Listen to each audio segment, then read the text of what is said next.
Hey everyone, welcome to Hall Hoops and Happenings. I'm Nick from Milburn. I am blessed, honored, and it is a privilege to do this show. I'm joined by Paul Justafan. Paul, how are you? I'm great today, Nick. And Frankie A. Frank, what's going on? How are you? Pretty good. Thanks, Paul. Hi. Thanks, Nick. Hi, Paul. And guys, thank you for being a part of this. This show is getting a lot of praise and a lot of views, and it's because of you guys and everyone out there. If anyone wants to join, please feel free to contribute. We have a lot to talk about. We're going to talk about the season so far, Providence game, the upcoming Villanova game, Willard and Shaw, that relationship, the women's game against Villanova, women's game tomorrow against Creighton. May touch on Mamou's stats as he's doing really well for the Raptors, and the Ed Cooley incident. So let me just give a quick thing about the season, and then I'll go to Paul. Exceeded any expectations so far. At one point, I said I was just happy that we're relevant again. Guys, we're more than relevant. We're a threat to the Big East title. I mean, as those words come out of my mouth, I kind of hesitate. But yeah, 11-1, 1-0 in the Big East. And when you look at this team, it's just like Shaw constructed this team, and he's getting players to play better. And I'm just gonna real quick, TJ Simpkins, okay, and we were talking about, where are we going to get 3 points from? Off the bench, TJ Simpkins is 16 for 32 from threes, okay, 50%. Last year he was 25%. His shooting percentage, his true shooting percentage in the country, he's 17th best in the nation, and he's shooting 84% from the line. And that's just one player, and he's not even a starter. So the way Shaw put this team together is amazing. And again, we don't know how much money he had, but whatever money he had, Parcells said, if I cook the dinner, I want to buy the groceries. And that was Shaw. And he bought the groceries, and the team is playing beyond everyone's belief. They're playing like a team. Shaw's a defensive oriented coach. We are number one in the country in the percentage of block shots per game and steals per game, which is amazing. And our defensive efficiency per KenPom is 13th in the country, 13th best defensive team in the country. So defense wins, but we're also getting some offensive production. So Paul, your thoughts on the season so far? Well, I think that again, you've hit it right on the head. The fact that we've really exceeded all expectations. I don't think anybody expected us to be anything in one at this point in the year, and I certainly don't think that anybody expected us to be going into a place like Providence and expecting to win and then winning. And frankly, a game that was, rather a routine win. I mean, it was the way you go into a hostile Big East gym. You go into your opponent's building. You play well in the first half.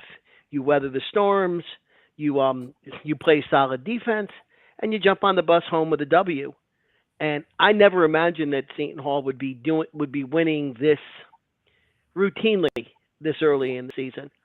Um, the other thing that I find comical is the same people who were running Shaheen Holloway out of Dodge are now complaining that Seton Hall had too big a budget. Wait, Listening not to, that too big a budget? I don't know. I was spent a No lot one of even time knows. listening. I Wow. was listening to Donnie Marshall, and I don't remember who did the play-by-play during the Providence game, and they started talking about how when you have money to spend, like Shaheen Holloway did, and you spend it wisely, and I'm saying to myself, I don't particularly remember being told at the beginning of the year that Seton Hall had a huge revenue sharing budget to utilize. All of a sudden, it's like the way that the rest of the league, the rest of the nation is responding to this team, it's again, I find it very ironic. And however, I also think that it's important because to me, so much of um, March success is based on the impression that people have of you. How do the people on the committee think of the team? How good do they think you are? Uh, when we get to Villanova, Villanova, oddly enough, has a better Ken Pond than we do.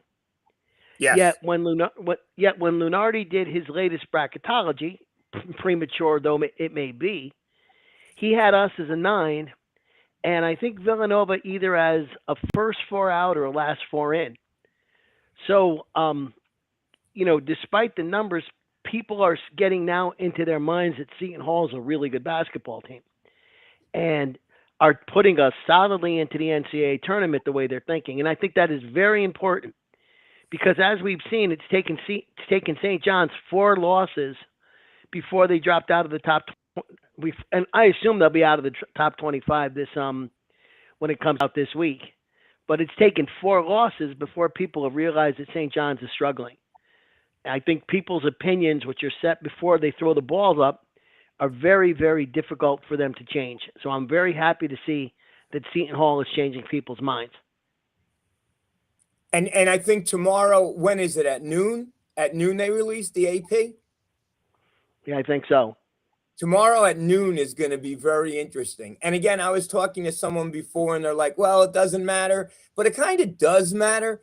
When you had the team that we had last year, and it was, last year was miserable, it's kind of nice to be recognized.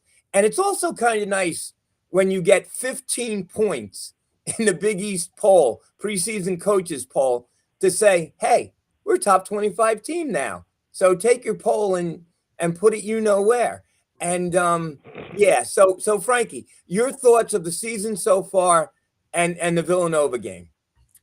Well, as we discussed, I'm pleasantly surprised. I mean, I was optimistic, but being optimistic was thinking maybe we could be 8-3 going into the Providence game and maybe go in 10-10 and win in the Big East tournament. But I think my hopefully, I mean, we already did better in the non-conference slate. And I'm thinking, as we mentioned last show, we could possibly hit 13 if we keep playing the way we're playing and things shake out the way they're shaking out. Creighton has me a little concerned. They looked really good these last 2 games. And I just hope they're not catching fire and they're going to wind up winning 14 or 15 games this year after the way they played in the non-conference slate. I don't think that's going to help the Big East. But, what we've done so far has been tremendous. Quickly, before I go into the Villanova game, I just wanted to touch on 2 things. Paul, I did not hear Donnie Marshall's comments because I was watching the game in a restaurant. It had no sound. But I think what some people have been saying, and I thought I heard Donnie Marshall mention it in a different game. I think he mentioned in the other game that I heard him talking about Seton Hall. And I mean, a lot of these broadcasts in other games, they're talking about us. We always come up. And I think somebody said, we have a better budget than last year. And I think he was saying, now you see what Shaheen could do with, a little bit of funds, a little bit more than last year. I think that was the point. I don't know what he said, as I said, on the Providence game, but a different broadcast and a different game. I forget which one it was. Maybe it was the UConn Butler game earlier in the week. It might have been that one that I heard it. But as for the Villanova game, it's going to be a battle. It's going to be a real tough one. We can't take anything for granted. Lately, ever since Hawaii, I think Shaheen's had these guys in high gear. I think maybe the first 4 or 5 games, maybe St. Peter's, they came out strong, but some of the other ones, like we took our foot off the pedal, and I think he was trying to feel things out at times. But every other game since we got to Hawaii, I think they've come down. They've had no letdown. They've been playing to their max potential. really trying hard.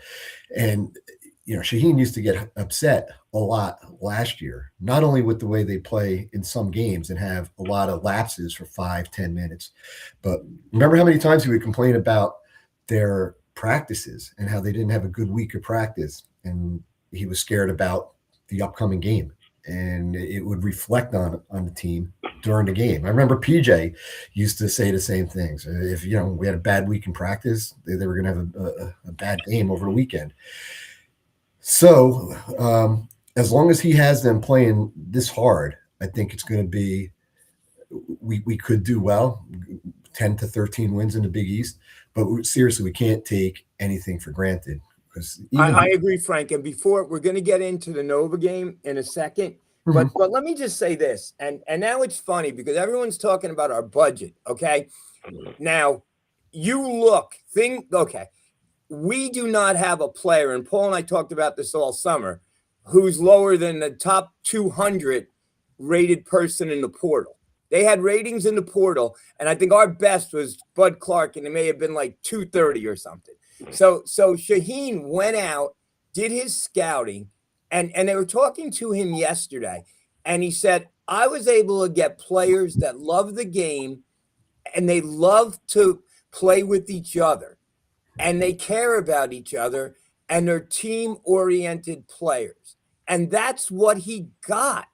And now he's coaching these guys up. Simpkins was, and not busting, was a 0-star recruit out of high school. And now he's the 17th best shooter in the country. And he's shooting 50% from threes. That's just coaching players up. So I don't know, Paul, all summer we talked about, and it kind of bothers me now because I don't know what our budget was, but we did not have a Vitamin Water Rick Pitino type budget, right? We were actually waiting for the judge. Who was that judge, Paul, that you were talking about all summer? The judge to make the ruling. The house settlement. Yeah, the house settlement and revenue sharing so we could have money. So now all of a sudden that Seton Hall got all this money out of nowhere to get Paul, help me out. Comment on that, because I know you're laughing. You're laughing. No, there are 2 points, and I want to address both of what you guys said. First of all, Nick, you look at we went to Merrimack to get our point guard. UConn went to Georgia to get their point guard. Right? UConn went to the Southeastern Conference to get their point guard. We went to the NEC or the MAC to get ours. There is nobody that we picked up in the portal that was considered to be a great pickup. There was nobody that was a huge bidding war. There were a couple of guys that other teams were interested in, but you didn't see, go and look in the October or November ESPN top 30 guys out of the portal, and then you'll see that none of them went to Seton Hall. So to your point, Nick, Coach Holloway found guys that were going to fit into his system. Then he did what great coaches do. He adjusted his system enough to let these guys shine. And they're playing better as a team. And we said it in our show, the post-game show. They're playing better here against better competition than they did last year in the mid-major competition. Stephon Payne is better now than he was at Pacific or Jackson. I get these guys confused, but he's better now than he was at his mid-major last year. And that's got to be because of the way the system is set up, how the rest of the team is playing, who he's playing with. And you got to give a lot of credit to both Bud Clark and to Coach Holloway. Frank, to your point, we haven't heard we had a bad week of practice all year.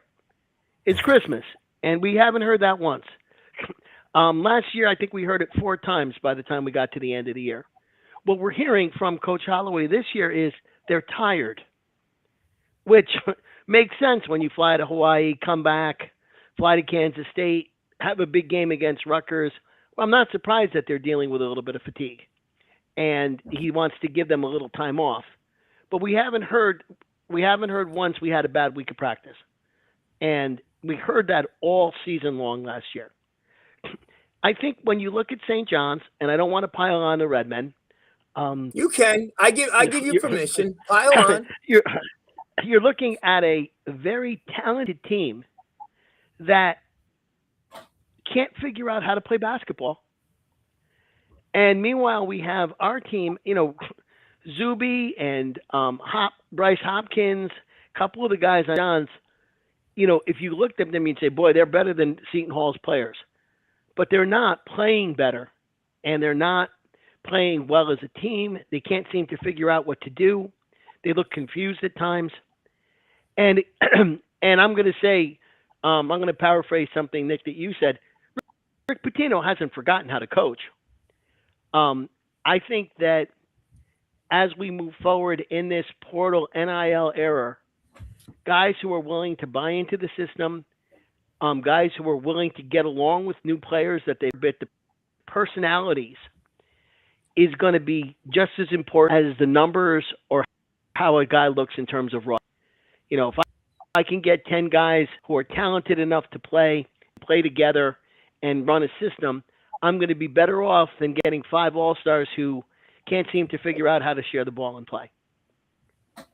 I think you're right, Paul. I think people are going to study, and we talked Moneyball, we talked everything over the summer. I think people are going to study on how Shah constructed this roster and use it as a blueprint. And to your point, from Jacksonville, never played in the Big East game. His first Big East game, 8 for 10, 16 rebounds, 18 points in 29 minutes.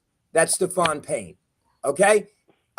Simpkins out of Elon College, 31 minutes, 6 for 9, 8 for 9 from the 3-throw line, 22 points.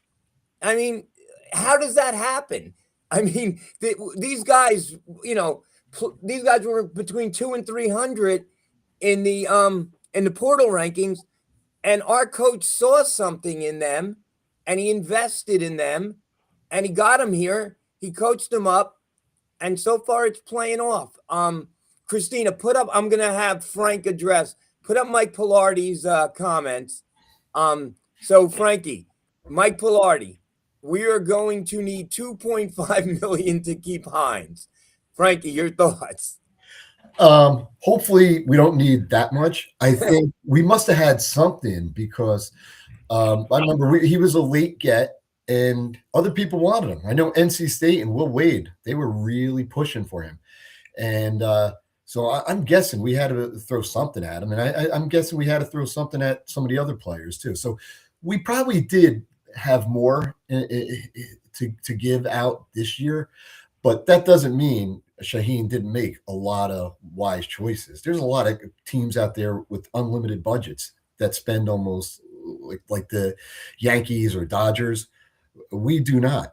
But you guys talked about Moneyball a bunch of times over the summer. And I think Shaheen is able to see and his I don't even know his staff. I know you said, Nick, you made a comment the other day, and it was hilarious. You said St. John's has the vitamin water guy. They have a whole analytics staff. They have this staff, that staff, Patino, and we have Shah.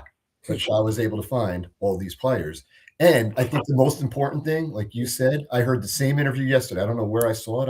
I don't know if it was on the Facebook page, but when Shaheen said that, I was hoping that was the case, that these guys all want to play for one another and with one another. And it's team. It's a teamwork. They really do a great job playing for each other. And they're all reaping the benefits and the rewards. A lot of these other teams, you have a lot of talent, but they have some selfish motives in them. So with Hines for next year, I don't know what the numbers are. We don't know the exact numbers, but hopefully it's not that much, and hopefully we could meet them and get. And hopefully the priority is going to have to be to sign Hines. Well, I would let's guess. enjoy this. Yeah. Let's enjoy this year first. Yeah, that's a good point. That's a good point. But every time Brian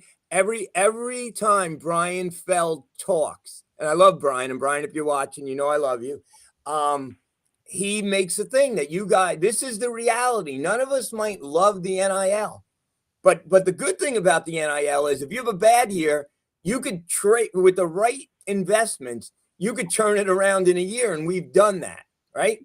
But no one likes talking about college players getting money, but it's true. So guys, donations to Pirate Blue, they go into revenue sharing, as Paul has explained to me, and then you could use that money for revenue sharing, not NIL. NIL is different, but you can revenue share with your players. Christina, put the comment that Mike Pilardi put on before about Brennan. Frank, I know you want to comment on this one. We need another Brennan. I was actually there when they had to take his. I was a student there when they had to take his name off the rec center. So just let me. There was a gentleman, I think it was Robert Brennan, big donor, also a big donor to St. Benedict's, and he would fly in. And I worked across the street from St. Benedict's, and he was land his helicopter on St. Benedict's. And then I guess if he took whatever, his limo or whatever, up to Seton Hall. But he loved Seton Hall basketball, and he was a big donor. And that was pre-NIL. And they named the building, right? Yeah, the rec center. The student. It's now the Richie Regan Rec Center, right? It used to be the Robert Brennan. Brennan. Yeah, Robert Brennan. You know, they took the poor guy's name off the building. He got in a little trouble, you know. But yeah. So yes, we do need another Robert Brennan. We need a vitamin water. We need a Crown Strike guy. We do need somebody, Michael. Absolutely. Paul, your thoughts on any stuff that we just went? Now Michael's saying, I've always said you're lucky to get one diamond in the rough. Shaw got 5. Paul, that's on your point. Comment on that? Yes. Well, I think that what we're going to see is Saints is going to hire a battery of psychologists to start giving personality tests to the they recruit, because to be honest with you, that might be just as important as how are on the court. But the one thing, and I want to caution myself and everybody here and anybody listening, we still don't know who the good teams are yet. Right? We know UConn is good, right? We've they've beaten everybody. They've gone all around the country. They've beaten everybody they've played. The only game they lost was to Arizona by 4. They're really good. But we don't know of Creighton and Georgetown and Butler and Xavier and any of these teams, which of the other teams are good. Because there's not enough of the schedule has been played. We don't know how good the competition is. You know, the fact that we are 11-1 and starting to get some recognition, if we had lost one more game and had 2 losses, I think we would just be in the same muddle as everyone else. So I think that we still, I don't want to, I still think that we don't know who's good. We don't know who isn't good. Villanova may be a lot better than we want to believe they are. They've got the second loss, the very bad loss to Michigan. But they went out and they beat a Big Ten team in overtime, and they may be better than we're giving them credit for. They may be the 3rd best team in the league. We don't know yet. So I think it's going to be fun. I think that every game that we play from now is going to be not only a battle, but it's going to be a game where we think we can lose. And that makes it a lot of fun, I think, because every game becomes must-see TV. Right? You can't not watch a game. When we go and play DePaul, are we going to say, that's a win, I'll go out and I'll go shopping? No, I don't think so. You've got to watch every game because you really don't know what's going to happen. And speaking of Mike Pilardi, and Mike says something that always resonates to me. Mike said, you're always going to win a game you weren't supposed to win, and you're always going to lose a game you weren't supposed to lose. And that's going to happen every year to every team, us and UConn last year. To Paul's point, you could watch the free agent signing period. Let's just call it what it is. You can watch tape all you want, right? But like you said, how do you know character? So how Shaw knows character is Simpkins is from Brooklyn. So I'm sure Shaw had a relationship with him when he was recruiting him. He had a relationship with the Hines family, the Gordons, and that's how you build relationships. You never, like, when you lose a kid, you don't say, "Oh, we lost him, the hell with him." No, because now the kid could always come back. It's life's about relationships. Politics is about relationships, and coaching is, you can be damn sure about relationships. On Hines, what do you guys hear without getting into specifics? Because none of us are doctors, and the school really hasn't. We're just hearing stuff. He didn't make the trip. He didn't play. He was cited. He was spotted on campus. Shaw said it's not that big of a deal. Paul, any updates? I have not seen anything, Nick. I'm sorry about that. What about you, Frank? I mean, it only sounds like a rumor because I didn't hear it from Shaheen's voice while he was interviewed, but I did see that it might be a mild concussion. He wasn't allowed to travel with the team, or he didn't travel with the team, which usually indicates that, yeah, maybe it could be a head injury and they just told him to stay home while they went up to Providence. But if he was walking around campus and he was spotted on campus, maybe it's not that bad.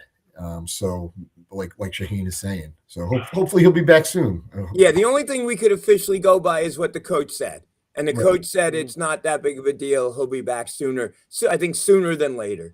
And but again, the fact that we have Stephen Payne, I mean, I'm not going to say we don't need Hines. We all know we need Hines, right? But it cushions the blow a little bit. And God's will, who looked rusty, he looked a step behind. He's only going to get better, right? Right, Paul? Like, I know you're a God's will guy, and you like him. And there was talk. J.D. Walker, I think, was on. There was talk about redshirting him. I guess those plans are out the window now. But you just want to talk on God's will a little bit before we get on to Nova? Well, I think I'm going to actually talk about God's will in the context of Villanova. Okay. If you look at Villanova's team, they are not very big. Okay. What is it? Duke Brennan, I guess his name is? Yes. He is their big, strong, rebounding inside force. He's 6'10". Okay. If Hines is available, or if God's will plays well, this might actually be a team where we have a little bit of a height advantage. Even their point guard isn't that big. I think he's 6'2" or 6'1" or 6'2", something like that.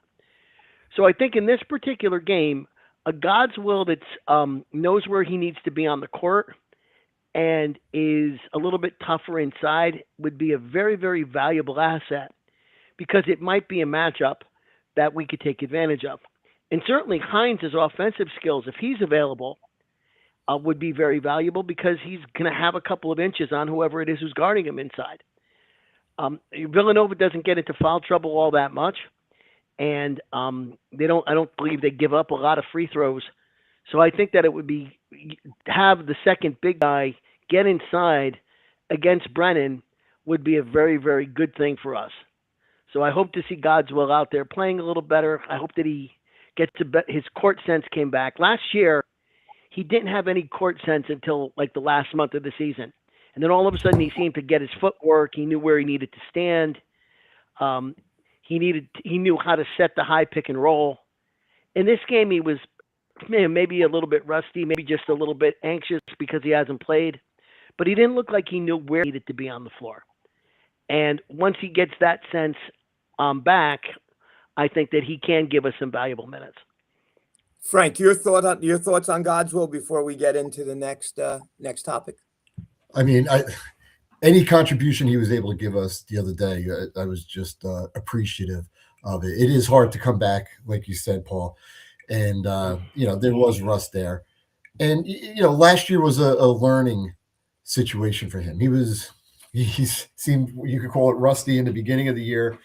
And he improved a lot during the season. Hopefully he improves quicker this season because he had that year under his belt. But that time off is going to hurt him a bit. But he's a contributor. Just his presence in there, being a big body, playing some defense, that's going to help. I think the positioning, that he should learn that a little bit quicker. That should come at a quicker pace. So hopefully, he looks a little sharper on Tuesday night, and hopefully we have Hines, even if it's limited minutes. Frank, what do you think about Godswill progress last year? I mean, I thought he had his best game at Georgetown against Sorber, and in the beginning of the year, like when we had those games against what was it, Hofstra? Yeah, he played against Hofstra. I'm like, yeah, no, he's got a long way to go. I didn't think he'd be able to do anything like that, play a game like that against Sorber. But he kept us in that game for a while. We played Georgetown tough down there, so I was, and then he was one of the guys I was hoping that would stay, and he did stay. And he made all the right comments that he didn't want to go chase NIL funds, and he came to Seton Hall to play for Shaheen, and he liked the whole atmosphere. So I want kids like that. Those are kids that make your program better. And perhaps Shaheen found a little bit of that in most of these other transfers too. He also had a little bit more time. He didn't have an NIT run that he was dealing with. There were so many other factors the year before. And right. I think a lot of the guys that he got, he had his eyes on other guys, and he kept. I remember a bunch of his quotes. We came in second on this guy or third on this guy, but he had 10 schools on his list, and I think money was the big factor the year before. But I didn't hear Shaheen complain too much about that this year. I think he was getting the guys that he wanted to get, even though, like you said, they weren't McDonald's All-Americans or transfers from SEC or Big 12 schools. But you could find some darn good players on these teams. Every year, some of these teams make it from the MAC or the Northeast Conference, but there's always one or two guys on that team that could play. I mean, look at Kansas State. They got the guy from Monmouth who was highly coveted. So there's always guys that you could get from some of these teams, and I really trust in Shaheen's eye.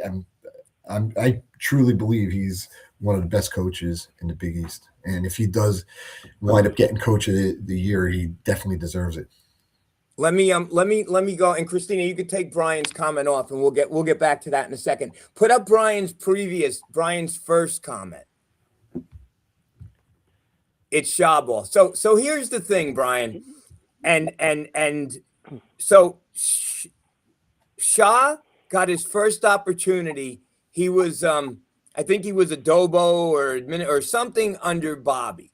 Then Willard got the job at Iona, and he was looking for someone to kind of complement him and fill out his staff.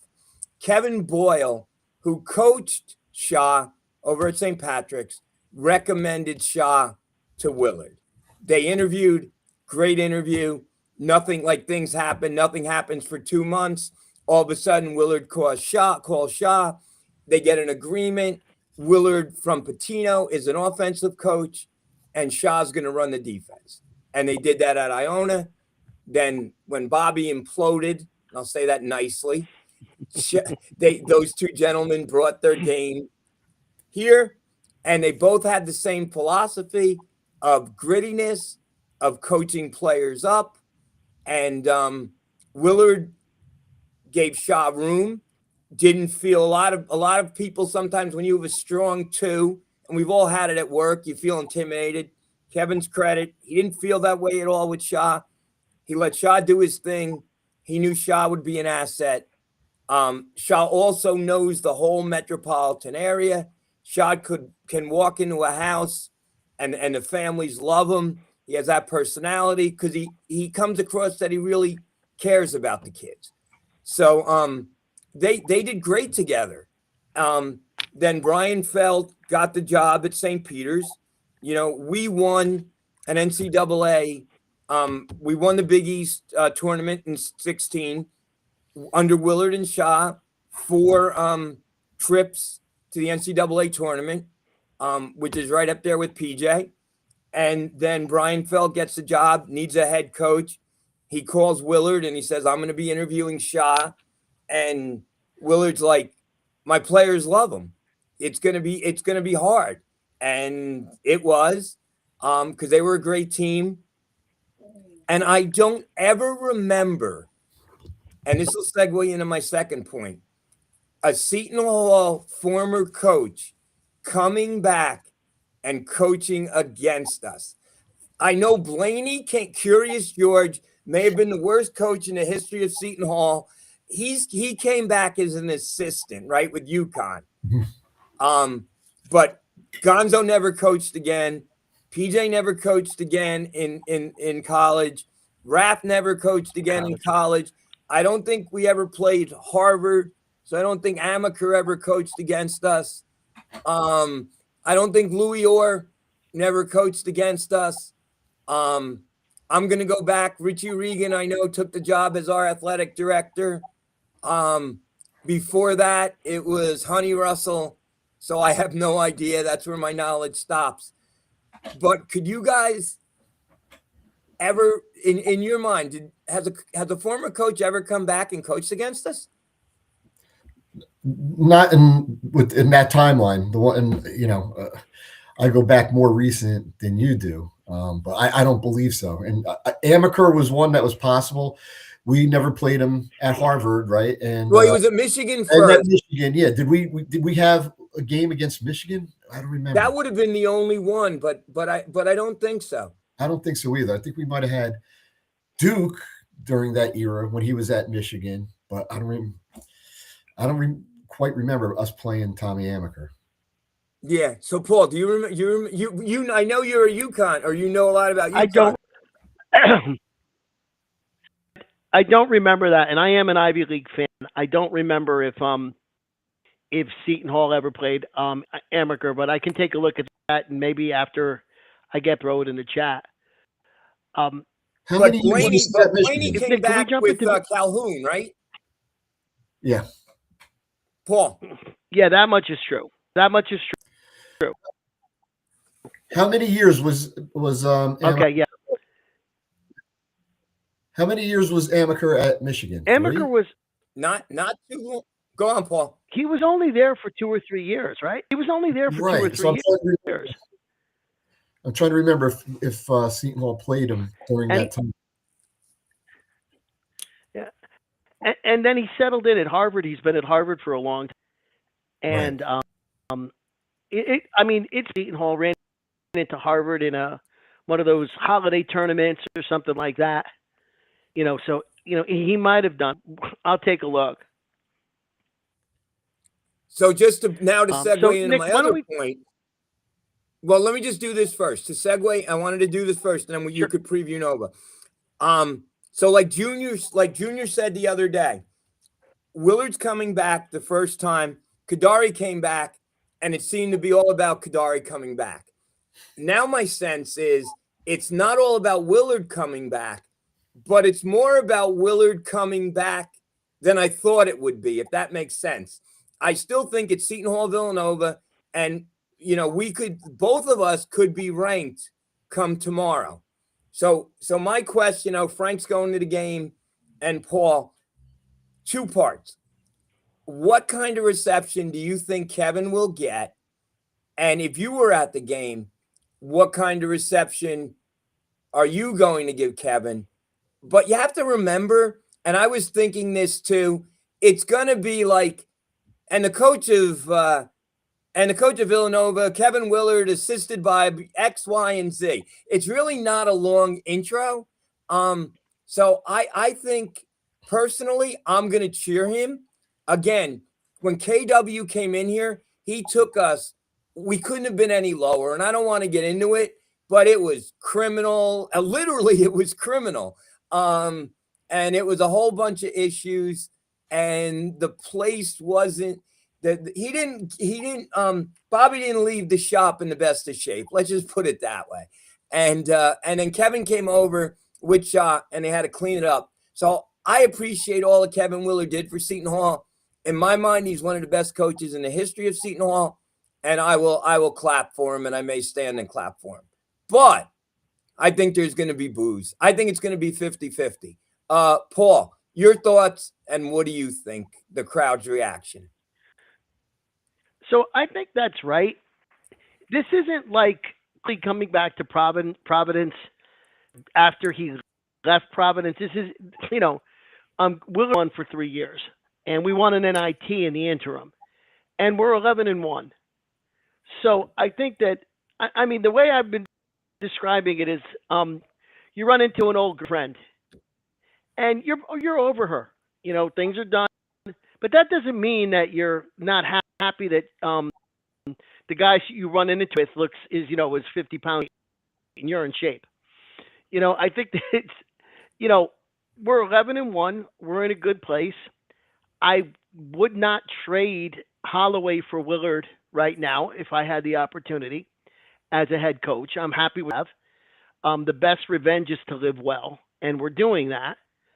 So I think that probably people will be more Nick like you are. Let's be bygones, be bygones.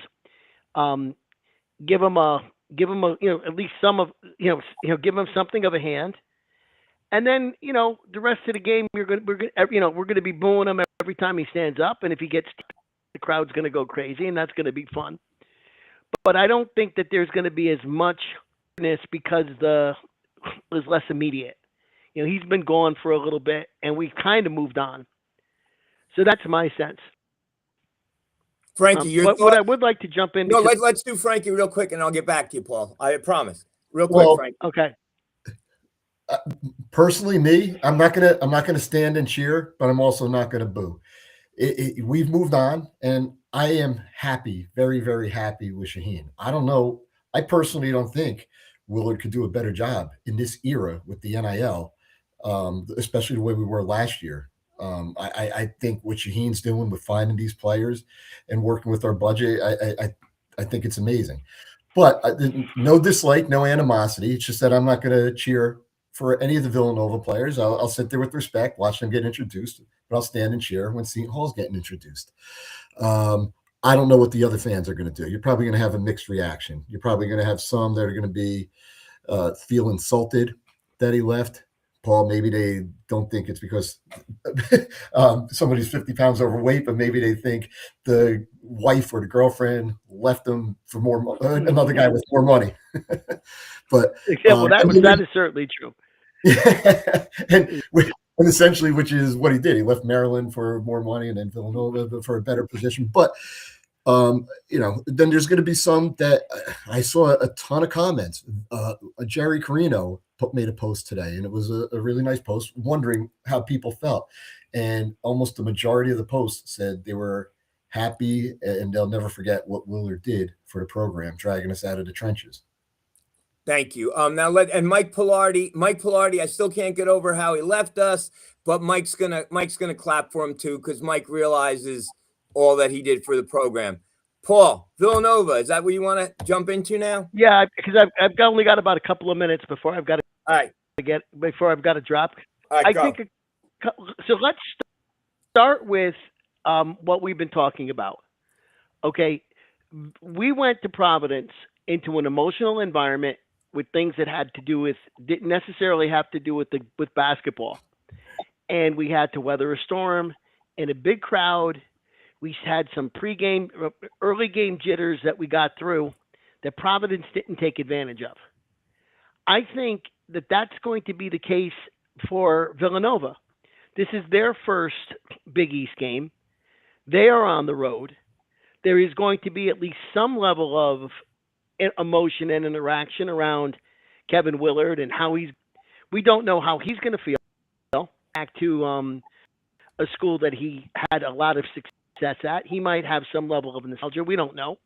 There's a lot of emotion circling of this game, and I think that Seton Hall has to take advantage of it. I think that if Villanova comes out a little anxious, they come out a little bit tentative, that we've got to throw that press on them and get up early and get on top of them and stay on top of them. So I'm hoping that there will be a little bit of a early game, first game jitter on the part of the Wildcats that we can take advantage of. Beyond that, Villanova shoots the three very well. They have Bryce Lindsey. They have a returning player, Tyler Perkins. Their freshman point guard. They have a transfer named Devin Askew. They all hit better than 30%, better than 40% from behind the arc. Their freshman point guard, Akadon Lewis, I don't think you pronounce his name, Akadon Lewis, is getting 5.5 assists per game, only a turnover and a half. So they take care of the basketball very, very well. They play, believe it or not, they play slower than Seton Hall. They have fewer possessions per game, all does. And they are not particularly great defensively. They play good defense against the two. They don't particularly play great defense against the three. I think the important thing for this game, I'm hoping goes the way the Providence game goes, where our defense puts pressure on them. I'd like to see points off turnovers than we got against the Friars. And I'd like to see us continue to go to the basket like we did against Providence rather than settle for the three. We'll get open looks because Villanova doesn't defend at three all that great. But I don't want to fall in love with 20-foot jump shots at the expense of going inside and potentially getting Brennan into some foul trouble. The other thing I think is going to be very important is Brennan is not just a rebounding machine. He is an offensive rebounding. And what I think is going to be very important is to get the long rebound on the three-pointer, right? Villanova takes a lot of threes. A lot of time you see that long rebound comes out. The rebound comes out to the foul line instead of inside. And if Brennan's going to get those kinds of boards and put the ball back up, I don't want Villanova's best offense to be a missed three. And that could potentially happen. So it's going to be important for Payne to play well. I think it's going to be important for us to get something out of either Hines or Godswill, depending on who's healthy. And I think it's going to be important to see people like Parker and Simpkins and Fisher go to the basket and get to the foul line and make their foul shots. I think if we can do those things and maybe get 15 points off of turnovers, we'll win. If we have to struggle on those things and get into a three-point shooting contest with Villanova, I think that is potentially a very difficult way for us to win this game. So that is unfortunate. I hate to blab and run, gentlemen, but I do have to move on to the next thing. We appreciate it. Perfect timing. You did a great job. If you pop on later, if we're still around, feel free to. Am I going to see you after the Nova game, Paul? That is my expectation. I'm kind of engineering my Christmas trip to Connecticut around the Villanova game, which I think is perfecally appropriate. Yes. Thank you, gentlemen. Have a great rest of the weekend. Good, Paul. Thank you. And see you later, guys. All right. Christina, pop Mike's question on there real quick.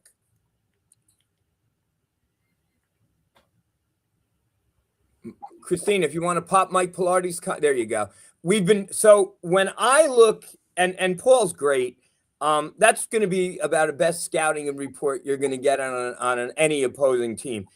But when I look at them, they're players who are major contributors, 24 to 28% of each possession used are like Paul said, Acadian Lewis and Duke Brennan. Now, we have done a really good job of shutting down other teams' better players and leading scorers. But we haven't had that to be when the other team's better player and leading scorer is like a forward 6'10" player like Duke Brennan. And what we don't want to happen, and that's why I think Hines and Godswill are going to be so important, is we don't want to get Duke Brennan to get Payne in foul trouble. And Mike's saying it would be great to have Hines for at least 10 minutes. Yeah, it would be, Mike. I think we're gonna need that. And then Brian Webster, Brennan is a rebounding freak, but Payne matches up nicely. Godswill just has to fill in the breaks for Payne. Brian, exactly right. Key is that Payne plays exactly like he did against Providence College. That's right. We need a big effort from Payne. And we need Godswill and or Hines to fill in for those missing minutes. Frank, your thoughts? No, I agree. And I don't think they're going to force or try to sit there and make it a three-point shooting contest. Once in a while, they will try to do it to try to open things up. But I think their goal is going to be to try to, get the get some points from in the paint or get in the lane somehow and score from there. Score in transition, of course, as well. But I don't think we're gonna just start hoisting threes all night and be okay. I mean, Nova, let's face it, Willard's a great coach. He is. Be honest, he is. And he knows Shaw. And Shaw knows Willard. So it's gonna be very interesting. Willard's had a tough schedule this year, right? And he's gotten the team ready for the Big East. And this is gonna be their first Big East game, right? Correct. Yeah, and they had their game the other night was a road game, right, at Wisconsin. At Wisconsin, yeah. So that was another good game, preparation game for them. Sort of like our Kansas State game was really big for Seton Hall. That really helped going up to Providence and playing over there. That they had a really nice crowd up there, and they're into it. And those games in the preseason or pre-Big East season, those really come in handy. So it is going to be an interesting game. It is going to be a fun chess match to watch between Willard and Shaheen. They lost on a neutral site opening game against number 10 BYU, right? 71-66. Then they lost December 9th to number 1 Michigan at Michigan, 89-61. And then they went to Wisconsin. And these are Ken Palm numbers that I'm throwing at you. They beat Wisconsin by 10, and Wisconsin's Ken Palm 44, and we're Ken Palm 43. So very similar. So it was a semi-away game, whatever that means. I guess it wasn't on campus in Wisconsin. No, it wasn't. But it was out there in the Midwest somewhere. That's true. You're right. And thanks for correcting me. It was not in Wisconsin. You're right. Right. So tomorrow, Ken Palm has us winning 67-66. We will, or 67-66. Ken Palm has been fairly accurate this year. He's been very accurate. Mike Pilardi, Shaw knows how to stop the weave. That was the thing against Willard. Willard just ran the weave. We kind of run a weave too, but then we set screens away from the weave, and we have movements, and we don't run the Willard weave. Let's put it that way. Yeah. What are your thoughts about the weave, Mr. Frankie? I mean, right, that was a knock. All Willard ran was the weave. Yeah. Yeah, no, he'll run more than the weave, and he's got plenty of players down there that could do other things. So there's going to be more to it than just stopping the weave. And yeah, it's funny. We have that in our bag of tricks, but we also have a bunch of other things, and it is a lot more fun watching what we have going on this year. Last year we were limited with our offensive options so much more than we are this year. Don't you agree? We really didn't have any offensive options. We had Middleton was limited, right? Jenkins got hurt, and Coleman was okay, but then he was hurt at the beginning. There was no continuity. There was no one knew their role really. There were too many injuries.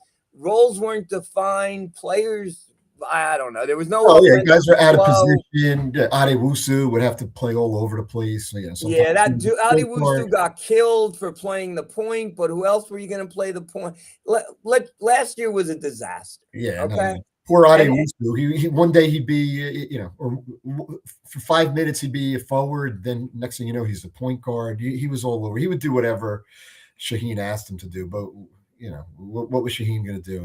He went through. He exhausted all options.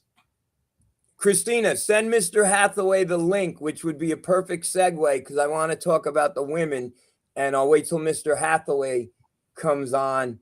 I think what I want to do now is, Frankie, have you been following Sandro? Well, I've been following what's been posted about him, but I haven't really been watching the NBA. When there's college basketball games on, I watch that over watching any NBA games. So Sandro Mamu. I mean, I'm not close enough basis. His name's Sandro.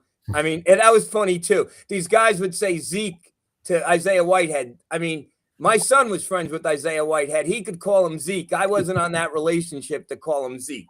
I'm not on a relationship to call him a moo. So I'm sorry.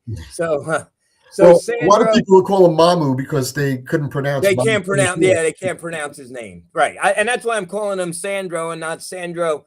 I'll try Mamo Calavilish. I think I nailed that actually. So Sandro Mama Calavilish played 28 games for the Toronto Raptors, who are having a pretty good record in the East. I think they're in third place. He started 4 games. He's averaging 20 minutes a game. He is points. He's averaging 10 points a game, which isn't bad. So I think he's finally got an opportunity. So he's making the best of that. And I can't, since maybe Mark Bryant, correct me if I'm wrong, another Seton Hall player to have a pretty good run. Samuel Dallenberg did, but was he ever a starter? Well, yeah, there are times where he did, but none of those guys put up points like Sandro's doing recently. Like these points and rebounds that he's putting up that's pretty. I don't remember anybody from Seton Hall ever putting up points like that. Look, Mark Bryant played in the NBA a long time. He was a nice, durable player, a great role player. But I wouldn't see those numbers from Dallenberg. No, and I think this is just right. He's getting better. I think he's just scratching the surface, and I think he's gotten better. His whole career at Seton Hall, he's developed, right? Oh yeah, and he got and Mike, thank you, Mike, saying that Sandro had 24 points last night. And it was frustrating when his first couple of years. Well, he was with the Spurs, but they would hardly get him off the bench, and it would have been nice to give him and whenever they did let him play, he would contribute. But it was almost like, all right, well, somebody else is ahead of you. Go back down to the G League for a while, and it was frustrating. But he stuck with it and wound up getting his opportunity elsewhere, and I'm really happy for him. Yeah, no, and he's he's a good guy, and he's been back to campus. I know when they had University Day or whatever that was, he was here, and he talked to the team, and yeah, he's a great representation of Seton Hall Pirate basketball. Oh yeah. Now, can we get? Was Dallenberg an All-Star? I don't remember. Mike, I don't remember either. Christina, you want to look that up? Samuel Dallenberg, All-Star? Paul would know like on his fingertips, but he had a run. And where's Bill Hathaway? Bill keeps trying to get on. I mean, I want to talk women, and I want to wait till Bill, and Bill's having trouble. I don't know where Bill is, but I keep getting notes that Bill Hathaway is unable to get on. So, Christine, if you could shoot Bill the link. Chat says no. Chat says no what? Oh, that Samuel Dallenberg was not an all. It was Mike. Christine is saying that Samuel was not an All-Star. Yeah, no, thanks for verifying that, Christina, because I was saying to myself, how did I forget that? Yeah, no, but he had a solid NBA career. Oh yeah. And Andre Barrett had a decent NBA career too, right? Andre Barrett? I don't know how much. Maybe he had a cup of coffee or something with somebody. Yeah, probably. But I know Mark Bryant was in the NBA. Well, he won an NBA championship with Portland too. Yeah, and now he's I know Bobby wants him to coach Seton Hall someday, but he's now he's an assistant with the Knicks. Frank, have you been following the women at all? Yes, I have. So let's go to that. Did you want to start with talking about the Villanova game? Well, I didn't see it, but I knew that was going to be a tough game, and I don't want to say it was a game we needed, but there are going to be some games that we're going to need. Villanova is looking like they could be the second best team this year in the Big East. I think we need the Creighton game, though. Creighton hasn't been as strong, in my opinion, as they have been the last few years. It's always been UConn, then Creighton, and then it was usually us right behind them. But I'm thinking this year, it looks like Villanova is the second team. Hopefully, we could start racking up some wins and get Nova back when we have them next time. I think what happened in the Nova game is they just and yes, I will say that Villanova is in the upper echelons of the Big East, and it's so hard, like with the women, like with the men, it's so hard to win Big East road games. And Villanova just started hitting their threes. I know Mariana didn't get a big run. Don't know if she's hurt or not. I know that Savannah and Mariana played a combined, I believe, 2 minutes in the fourth quarter. So they were bad. They were beat up a little bit. I know Savannah's been like beat up all year. Savannah's like, and Christina will tell you, Savannah gets killed like every game. Her body is just, I don't know. It has to be, she has to get like treatment after every game because she's diving after every ball, setting every pick, getting knocked down on every play, as tough as they come. And, that's going to catch up to you after a little while. And, so they only played 2 minutes. And coach told Bobby that Mariana is a game time decision against Creighton. And, Creighton had a big win. And Creighton, I believe, I have my notes, 7-4. They beat DePaul by 20 at home. Creighton has beaten us, like you said, the last 9 times they played us. So if you're going to get over to the next level to be number 2 to UConn, you have to beat the Novas and you have to beat the Creightons. And that's a big game. That's tomorrow at 4:00. And I think that's games on ESPN Plus. Is that true? Christina, want to look that up? I didn't even realize that. That's 4 p.m.? Yeah, 4 p.m. tomorrow. Okay. Which is good for a retired guy like me. So I get to, and I am working, but I'm not working as much. So I'll be home tomorrow. I get to watch that, and I look forward to it. If I could figure out how to get on to Disney, Hulu, ESPN Plus. You got to jump through hoops even when you're paying for it. Yeah. But, yeah. But I don't know. Hopefully we need to. The women are just so close, and they just need to get. Says ESPN. Okay, good. So it'll be available. The women are just like so close. Exactly. You just need to get over that hurdle. And I don't know what it is. And I look at this team and I look at the 5 and I'm like, Jada at the point, Savannah at the 2. Now he's playing Zariah and she's doing well. And Jordana and Mariana and Messiah. I'm like, this is a very good team. And they're just so close. And they just need to get they need a signature victory. And they need to get on a good little streak here. What do you think, Frank? You're right, and it's actually a little bit encouraging when you said they're so close. You know what that reminds me of? Remember the year Seton Hall men made their first NCAA tournament? It was the year before the Final Four run or the final game run, right? And we were so close that year, but there were so many games that we lost in the beginning of the year that were. It looked like it was tough, and it looked like it was going to keep us out of the NCAA tournament. Remember losing to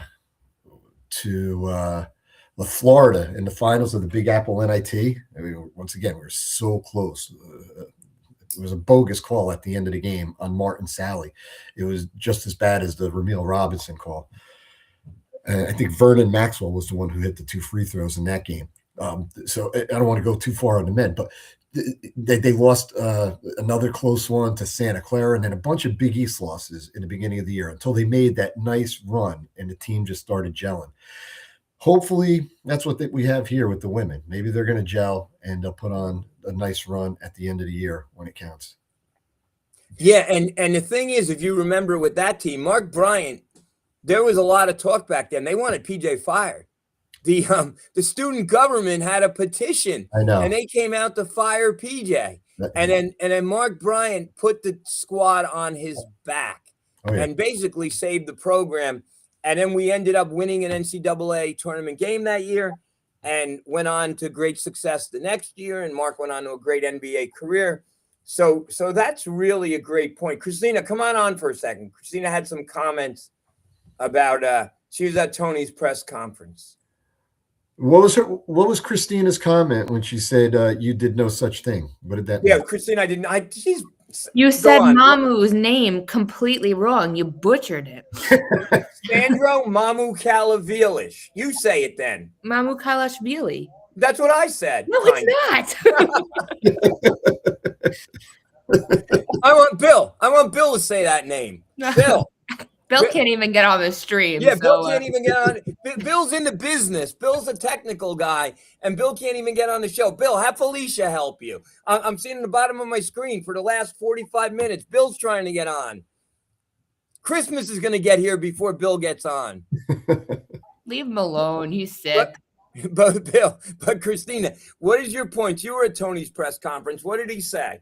Well, when you were saying how Mariana and Savannah didn't get a ton of playing time, it reminded me when he was talking about how he was switching up his lineup a little bit and take the emotion out of it, next man up, trying to see what was going to hit. But I think at that stage of the game, it's probably more they were gassed, they were hurt, whatever it was. Yeah, and I'm telling you, again, and I've said it before, tomorrow may be a must-win game for them, right? At Creighton. They got to get over that hump, and I would love to see it. I don't know. What do you think, Frank? Are you gonna be home to watch it? I should be. I should be back in time to watch that. But must win. I don't know. I think between the 2 Creighton games and 1 Villanova game they have left, got to get at least 2 out of 3 of those. But that means it would be nice to get tomorrow's so you don't have to win both of the others. And then have a solid season the rest of the way. I just looked up our record. We're 7-4. Like that's not good at this stage of the season. So I don't know. I'm trying to get Bill on. I don't know. Yeah, I think we definitely need a win. Creighton, I'm sure they're at Creighton now. He's a good coach. Oh, yeah. And and that's a good staff, and that's a great group of kids. Hopefully we're not hit with the injury bug. Hopefully Savannah can play, and hopefully Mariana can play, because that team together can create some damage. But I don't know. And I love Zariah as a freshman, but injuries are going to happen to every team. And hopefully we're not getting hit with that. Frank, anything else you want to talk about? I don't know. I think we pretty much touched everything we had on our agenda, right? Unless if Christina wanted to add something that. Wait. The prodigal son has returned. Guys, from Orange, New Jersey, live and in person. Do I have to say his name? I don't have to say his name. The unofficial mayor. No, I was trying to win this money on this football pool. Oh, and Bobby's team made me win, bro. Stop it! Don't get us shut off. First you're swearing. I know. I'm sorry. Gambling and everything. No. Frank. Hey, Frank. All right. Hey, all Frank. right. How you doing tonight, man? Good. Good, Bill. How you doing? Take a sip of your don't Gatorade. worry. Don't worry about Seton Hall women. They'll be fine. All right, okay? Go. The floor is yours, Mr. Mayor. The floor is yours. Go. I've been hold on. Let me hold on. Yeah, so what happens is, Nick, 7-4 right now. We're going in Creighton tomorrow. They've been playing pretty well this year. And like Frankie said, you got to get over that hump, like you said, Nick. You got to get over that hump in the women's program. So if they play a strong game against Creighton, and you never know, like just for instance, the Chicago Bears game, Green Bay Packers game last night, Chicago thought they won. I mean, Green Bay thought they won. Well, guess what? Green Bay lost it on their own. So it could be either way with Creighton. Creighton's a tough team. Villanova's a tough team. Catalan is strong. You know, the girls been playing very hard. But, you know, you never know what could happen. You know, it's early in the season, 7-4 right now. I think Seton Hall is in good. Both the men and the men and women's program is in good shape right now. But You know, Bill, don't you agree the women need a big win, though? They need a signature win. Yeah, I mean, the women need a big win right now. You know, a big win. Now, if they can get over that hump tomorrow, they're playing a 4:00 game. You know, the schedule's kind of crazy. Then after the Creighton game, I guess they get a break until next Sunday. So yeah, they got to get a big win tomorrow. If they get a big win, and Nova, I mean Seton Hall beats Nova at home. Okay, I'm gonna say Seton Hall will beat Nova, but it's gonna be a close game. The men or the women or both? I'll go with the men first, you know, and women, it depends on, I haven't seen Creighton's play this year, but I think both games are going to be good because Seton Hall women are going to be, you know, getting on this revenge mode. You know what I mean? So, Bill, how do you say Sandro's last name? Not to embarrass you, but I embarrassed myself. Mamukalashvili, right? Sandro Mamukalashvili. There you go. See, Christina's saying we don't know how to say it. Well, it's Mamukalashvili. Billy, yeah. Mamukalashvili. Kalashvili, yeah. All right. Bill nailed it. Frankie nailed it. I got the booby prize. It's all good. Anything else you want to talk about, Bill? You hopped on a little late. Like you guys were talking about, you know, Shaw and Willard. I think Shaw is going to outcoach Willard. Okay, I think Shaw has the crowd, number one. If the student body can come out and the crowd, Seton Hall's 11-1, even though they're not favored to win. But you never know, Nick. Like the other night, they went on the road and in a hostile environment, they beat Providence. And they got their first road victory. Now, in reference to Villanova and Wisconsin, that doesn't count, okay? Because Providence, that doesn't count. That last game does not count in the Big East, okay? So, wipe that out of the way. So, they're going to be playing their first conference game. Seton Hall already beat a team on the road, 72-69, I think it was. Yeah, and I think it's gonna be a good game. I think the crowd, it has a crowd and atmosphere. You know what I mean? I think Seton Hall will win, but it's gonna be a close game. But Seton Hall manages to contain the ball and not fouls. They could win this game by 5. Bill, let me ask a win you is a question. win. A win's a win. Hell yeah. Let me ask you a question, Bill. I asked the other guys. So, as a journalist, you can't react either way. You're going to be covering the game. No. But if you were sitting there as Bill Hathaway fan, do you cheer Willard? And what do you think the crowd is their reaction is going to be?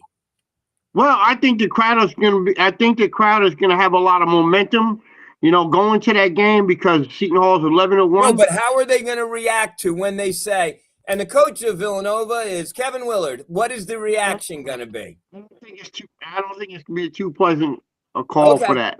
All right. But how do you feel? I'm not going to be at the game, Nick. I'm going to sit this one out. Okay. Sit this one out. I'm watching on TV. As Bill Hathaway fan, not Bill Hathaway journalist, what do you think about Willard coming back? What are your emotions? I mean, my emotion is this. I mean, you know, it's going to be a good game. You know, me as a journalist, you can't really, to me, I don't know about anybody else. I think Shaw can outcoach Willard in this type of game because Seton Hall is home. They're comfortable. They have 11-1 record. It doesn't matter the records. Records go out the door when they play Big East ball. You know what I mean? It's a good rival. Like I've been following the show. I don't like you said, Nick.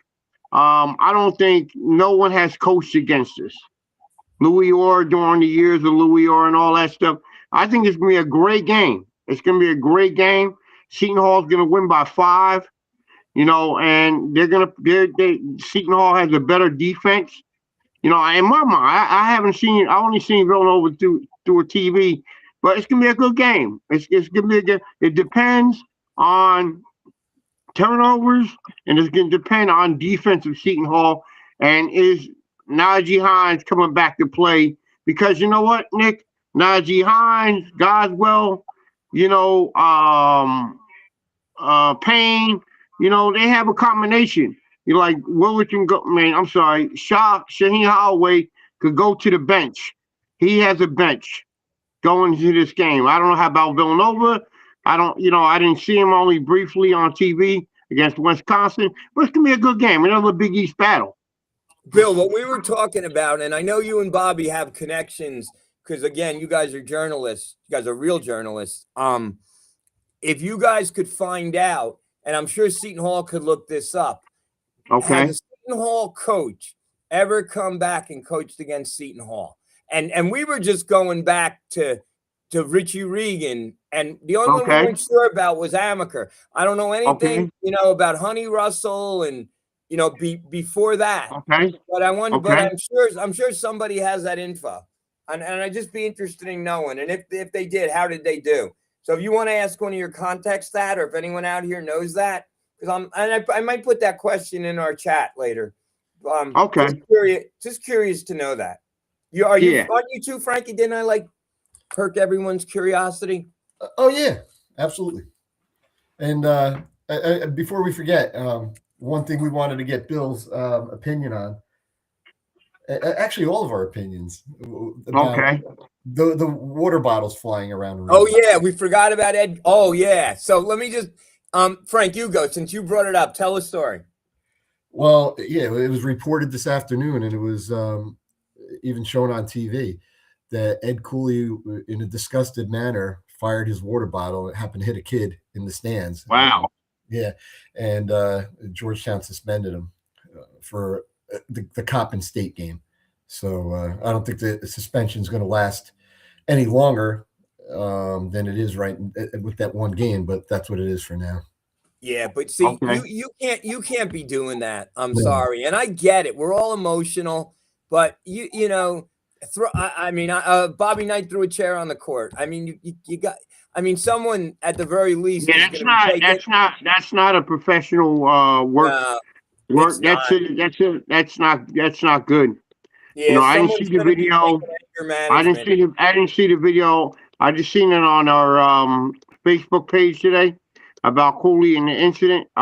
It's probably an unfortunate incident, but coaches can't come out of the character like that. This is like, these are, throwing a water bottle, or that's in any type of sport. You know what I mean? NFL, NHL, Major League Baseball. That's not a coach. That's not a, you have to conduct yourself as a good coach. And, it's an unfortunate incident. Hopefully it get mitigated, but you can't, no coach could ever, take a bottle and throw it in the fan. It's like the Detroit game. I think it was an NBA game. They started fighting. They went into the crowd, right? Remember that? Was it that? I remember that. Yeah, the Malice at the Palace. That was with Ben Wallace and Ron Artest, Rasheed Wallace. Yeah, I mean that's childish. Come on, man. I mean, you're gonna take a water bottle and throw it because you didn't win or you didn't make the right decision as a coach. You know what I mean? I don't know. I didn't see the video or the incident itself, but I'm just gonna say that's not professional in the business of coaching and any type of conduct. You know what I mean? It's surprising. It's rare that it happens. It's very surprising. I thought, I've never seen that. I've never seen a head coach come out of the character. I mean, it could have been. We don't know. I mean, I guess the Big East can investigate it. hopefully the child is okay. And hopefully that doesn't happen again. It's an unfortunate incident, and it goes to show you, Frank, that everybody should be accountable. Players, coaches, staff that sits on the bench. I know when I was a basketball manager, Nick, at Orange High School, and I think it was a playoff game or something, and it's the fans too. The fans got to be code of conduct too. When you buy a ticket to a game, it really shows you, your conduct of becoming a fan or a media member too. It really isolates, an unfortunate incident that happened. Hopefully, it's mitigated soon, and hopefully, things that will never happen again. I think you have to maintain your professionalism, and I think we're all human beings. We're all emotional, and he's going to have to probably take an anger management class. And look, I'm sure no one feels more sorry about it than himself. I mean, I remember back at Walsh, Pete Carrill, who was another very emotional coach, threw a program into the stands. But that's a little bit different than a water bottle, and he kind of threw it high. He didn't wing it. So, right. Yeah, that's two peculiar moves by coaches this month, right? Remember the Kansas State coach just walking out onto the court while that was bizarre. That guy, yeah. That incident with the Kansas coach, that was bizarre. I think he was trying to get his team fired up because he was behind the 8 ball at the moment. But we've never seen anybody walk right out there. It is going to be must-see TV. Get popcorn when Cooley goes to Providence this year. Oh my God! They're going to have water bottles like crazy. They're not going to be throwing at them, I hope, but they're going to. Oh my God! There's going to be signs all over the place. Oh yeah, they're going to be mocking him. They're going to be calling him, Mr. Poland Spring or. Exactly. I wonder what kind of water it was. Because if it's not a sponsor, they take the name off the water bottle. I guarantee you it wasn't the vitamin water. Yeah, it wasn't. Maybe it was. Maybe that's why he threw it. I don't know. Anything else, guys? You got something, Frankie? No. Let's get Christina on here for a second. Let's get Christina, the producer. Yeah, Christina, great job. Thank you. Great flow tonight. I love the flow. This was a good show. I say it about every show, but I love the flow. Did we talk about the top 25? Seton Hall got in the top 25. Well, man. Tomorrow, the pool you're looking at I don't know where you got. That's a Bill from Orange pool. I don't know what pool that's from. But tomorrow we'll see noon. That's a real poll tomorrow. Look, Frankie, can you defend me now? Seton Hall is going to top. It was a. I got it off ESPN. No, it wasn't a screenshot. I have a feeling that St. John's is falling out, and Seton Hall. I think Nova and Seton Hall are getting in tomorrow. I think all the writers are going to say, "Look, the Big East deserves at least 2 teams," but St. John's. Did you see that? Did you see the article in the New York Post today? Losses, but they don't have any great wins, right? Yeah. Did you see the New York Post today, Nick? No. About St. John's? It says out of their league, Storm once again comes up small in big game tests. Well, yeah, because they spent a lot of money. The expectations are huge. It's the Big Apple.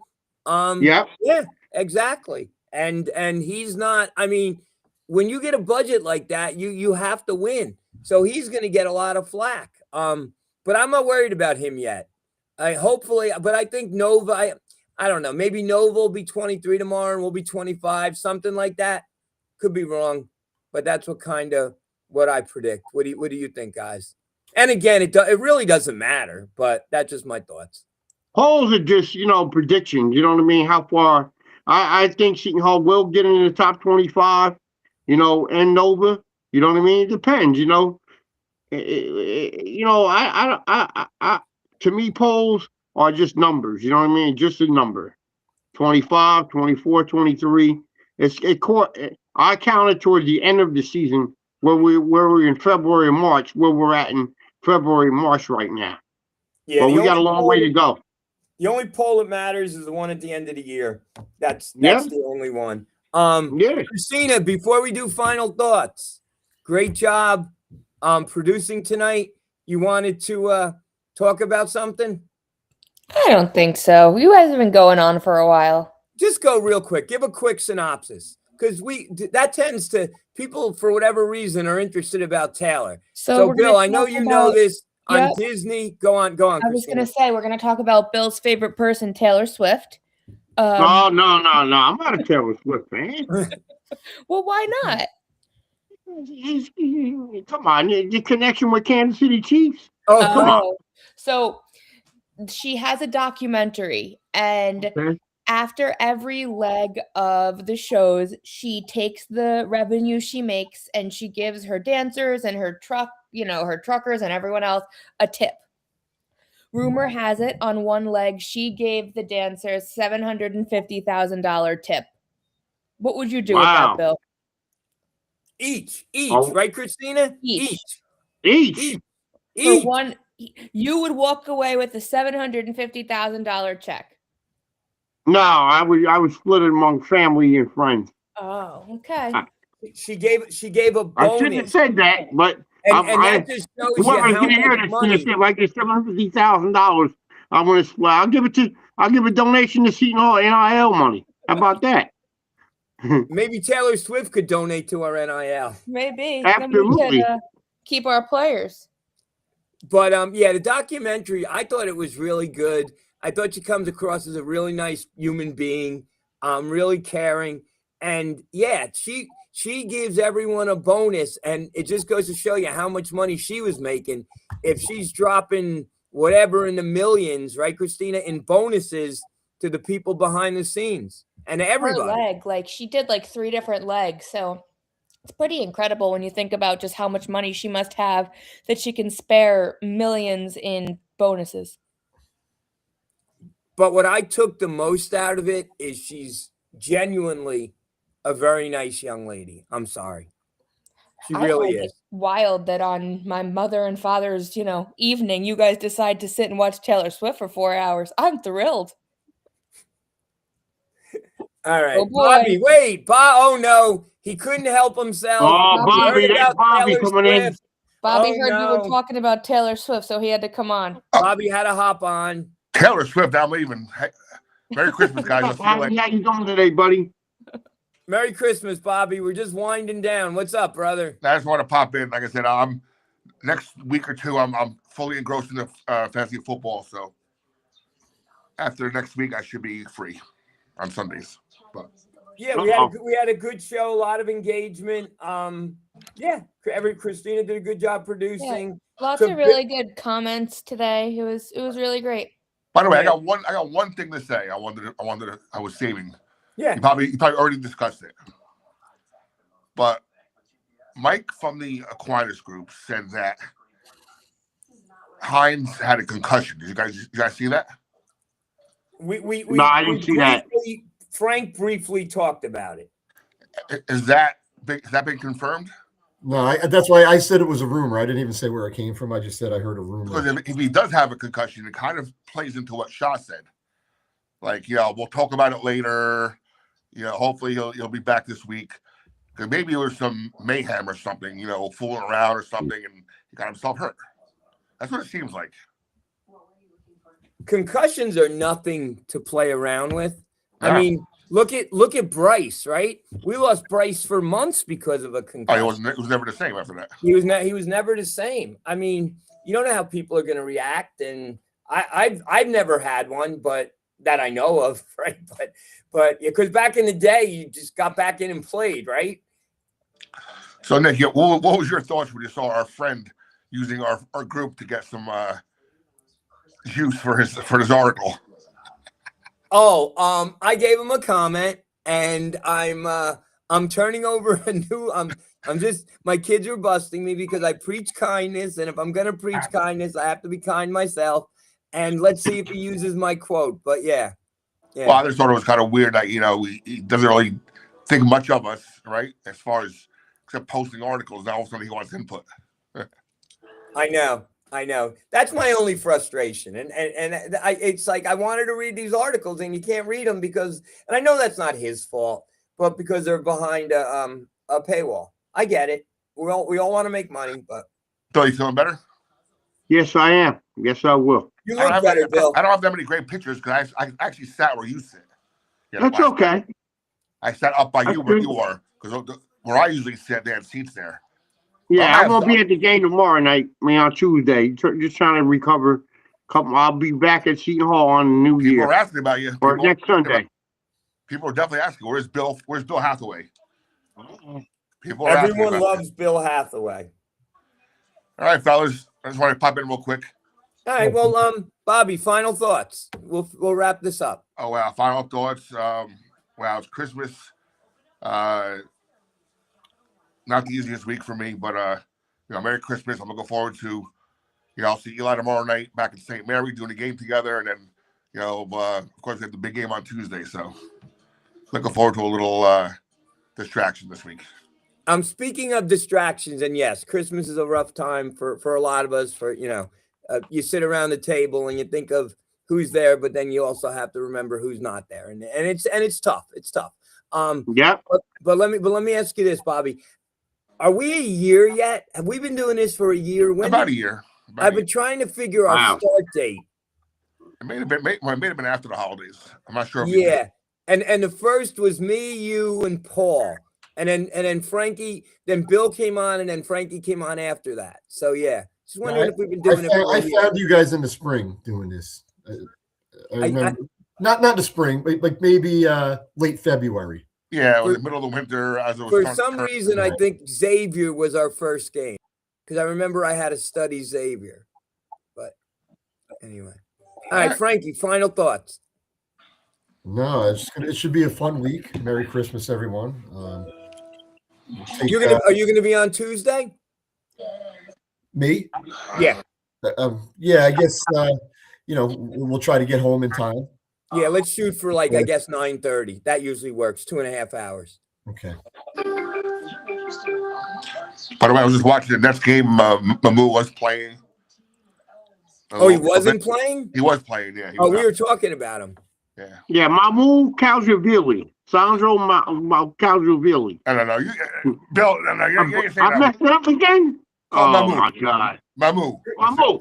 Christina was busting me because she said I said it wrong. How do you say it, Dad? Sandro Mamu Kalavilish. It's not Ish. You're making him a different ethnicity. Mamu Kalashvili. You're Kalashvili. Good. Yeah. Oh, Mamu. That's all. Christina, you got it. It's Mamu Kalashvili. We'll call Mamu Galaman. Thank you. All right, Frank, finish up your final thoughts. No, that was it. I'm looking forward to a good week tomorrow. A big game out in Creighton, and then Villanova at the Prudential Center on Tuesday. Then it's Christina. Come on back. Your final thoughts.